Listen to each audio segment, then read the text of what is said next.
Hi kids, welcome to Building on the Rock. Today, we're going to be talking about what happens next to Ruth and how her story does come to a truly happy ending. It's a relatively strange tradition, but a good deed nevertheless. She was given grace under Boaz, the owner of the property and relative of Naomi, to graze and eat and, live healthily. But the trouble came with the fact that Naomi still did not have a son, and Ruth still was without a husband. So, with Boaz seeing this struggle and seeing how good and kind Ruth was in chapter 3, which we won't be covering, there comes the struggle that he has to find her a husband.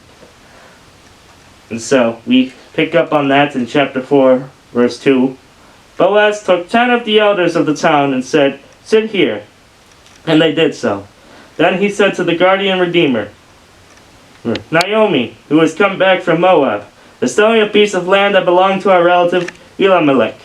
I thought I should bring the matter to your attention and suggest that you buy it in the presence of these seated here and in the presence of the elders of my people. If you will redeem it, do so. But if you will not, tell me, so that I will know. For no one has the right to do it except you, and I am next in line. I will redeem it, he said. Though Boaz said, on the day you buy the land from Naomi, you also acquire Ruth the Moabite, the dead man's widow, in order to maintain the name of the dead in his property, with his property. At this, the guardian redeemer said, that I cannot redeem it because I might endanger my own estate. You redeem it yourself. I cannot do it. Now, in the earlier times of Israel, for the redemption and transfer of property to become final, one party took off a sandal and gave it to the other. This was the method of legalizing transactions in Israel. So the guardian redeemer said to Boaz, buy it yourself, and he removed his sandal. Then Boaz announced to the elders and all the people, today you are witnesses that I have bought from Naomi all the property of Elimelech, Kilon, and Mahlon. That I have also acquired Ruth the Moabite, Mahlon's widow, as my wife, in order to maintain the name of the dead with his property, so that his name will not disappear from among his family or from his hometown. Today you are witnesses. Then the elders and all the people of the gate said, we are witnesses. May the Lord make the woman who is coming into your home like Rachel and Leah, who together built up the family of Israel. May you have standing in Ephrathah and be famous in Bethlehem. Through the offspring the Lord gives you by this young woman, may your family be like that of Perez, whom Tamar bore to Judah. So Boaz took Ruth, and she became his wife. When he made love to her, the Lord enabled her to conceive, and she gave birth to a son. The woman said to Naomi, praise be to the Lord, who this day has not left you without a guardian redeemer. May he become famous throughout Israel. He will renew your life and sustain you in your old age, for your daughter-in-law, who loves you and who is better to you than 7 sons, has given him birth. Then Naomi took the child in her arms and cared for him. The women living there said, Naomi has a son, and they named him Obed. He was the father of Jesse, the father of David. So, through Ruth's kindness to her stepmother, came not only good things for Ruth, but also for Ruth's family, for Obaz, which was her stepfather, who was related to her stepmother, and for her stepmother, who now had her own child, as she had lost both of her sons and all of her family except for Ruth. And that child would eventually be in the bloodline of David, which would of course become the bloodline of Jesus. But you see, now, it is not only true that the prostitutes is in the bloodline of David, but so is the Moabites. For these people loved and followed God in all of their ways, in all of their days. And so they were indeed worthy to be part of the bloodline of Christ.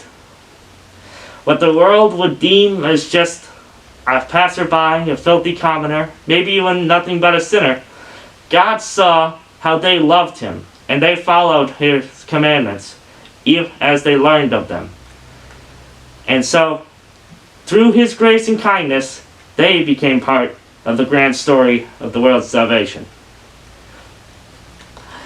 Never forget that with good deeds and following God, God remembers, even if the world will cast you out and forget what good you've done for people. Do not lose hope in the good. For God always loves those who do good without any sense of reward, and He will reward those who work without a need for it. So, today, we're going to be making a more normal contract with a nice little dotted line and a sandal to represent the Israelite way of sealing a deal. So, you can give the sandal to somebody. Of course, I don't think you're going to be making any land ownership trades at any time soon, but it's an interesting thing that I thought you can learn about as you remember that good deeds come and do them graciously.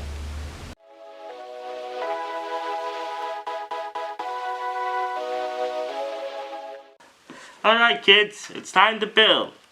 So first we're going to build the sandal. To start, you're going to need your inverted 2x3 slopes in the nice nougat color. And then you're going to grab two 2x2 dark brown pieces and your other 2x3 nugget pieces without slopes. Then, to give your sandal its sashes and to keep it together, you're going to put these two 2x3, 2x4 tile pieces on it, like so.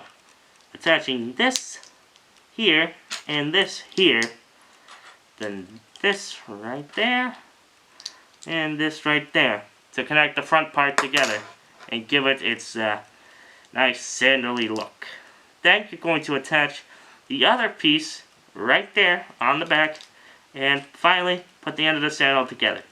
Then you can attach it to a nice green base plate, how you see fit, to keep it all nice and together so you don't lose the pieces. Then the will, the deed, is also as simple. What you need is the dotted on the side 1x4 again, some 1x2s, and some 2 size 1x2s. Or if you can't find your 2 size 1x2s, just some regular 1x2s stacked on top of each other. Just attach these tall ones on top, like so, and the bottom ones on the bottom. And there you go. You've got yourself a little piece of writing with a nice dotted line to sign on, and you can just attach that right there. It's not quite as in-depth as some of the other builds, but at the same time, you got yourself a nice little sandal. If you can find some more pieces, you can make a second one. And don't ask your parents to step in them. Well, I hope you had fun, and see you next week.